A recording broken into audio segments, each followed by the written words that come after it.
म चाहिँ आज धेरै दिनपछि साथीहरूलाई भेट्न जाँदैछ है साथीहरू होइन।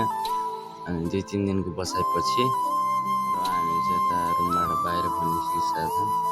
यताउता गाडी हेर्दा हेर्दै गाडी यतातिर चाहिँ मेरो साथीले ग्रेप बोलाउँदै हुनुहुन्छ होइन।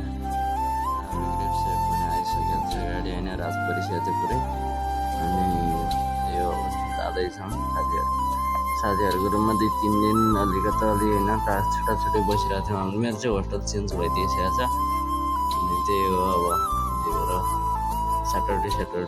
स्याटरडे सन्डे आउनु भनेर चाहिँ कुरा गरेको छ साथीहरूले। त्यही भएर हामी साथीहरूको रुममा जाँदैछौँ। एकदम हतार भइसकेको थियो। हामी चाहिँ साथीहरूको होस्टेलमा नै आइपुगिसक्नु लाग्यो। अनि त्यही हो साथीहरू, मलाई चाहिँ अति नै खुसी लागिसकेको थियो साथीहरूको होस्टेलमा होइन।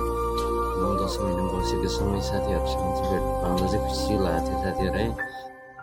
हामी चाहिँ चिसो लिने प्लान पुरा चाहिँ भयो होइन। चिसो पनि निकालिसकेको छु मैले है। अनि अब जाउँ, कस्तो हुन्छ केटाहरूले के कुरा हुन्छ यतै गर्नु होला साथीहरू है। मेरो उहाँ साथी यो साथीसँग चाहिँ अब चेन्ज भएको ड्युटी यताउता गरायो। अनि साथीले चाहिँ धेरै दुःख भयो अरे भन्दै हुनुहुन्छ, गुनासो गर्दै हुनुहुन्छ। गाह्रो छ, धेरै गाह्रो भयो भन्दै थियो। त्यस्तै हो, परदेशमा पनि धेरै गाह्रो चाहिँ गाह्रै हुन्छ। अब भने चाहिँ हाम्रो दाजुभाइको होइन पुरा हुँदैछ अब 2-3 दिनपछि भेटघाट भएको हाम्रो चाहिँ धेरै दुःख लागिरहेछ।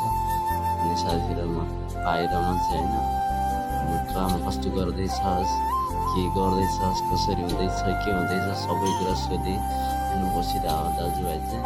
अनि मेरो मामाको छोरा हो है। यस्तै हो गाइज, अब नेक्स्ट भिडियोमा भेटौँला है। परदेशी जिन्दगी यस्तै छ, सबै साथीहरूलाई धेरै सम्झिरहेको छु, कोही कसैलाई बिर्सेको छैन। Okay, by by.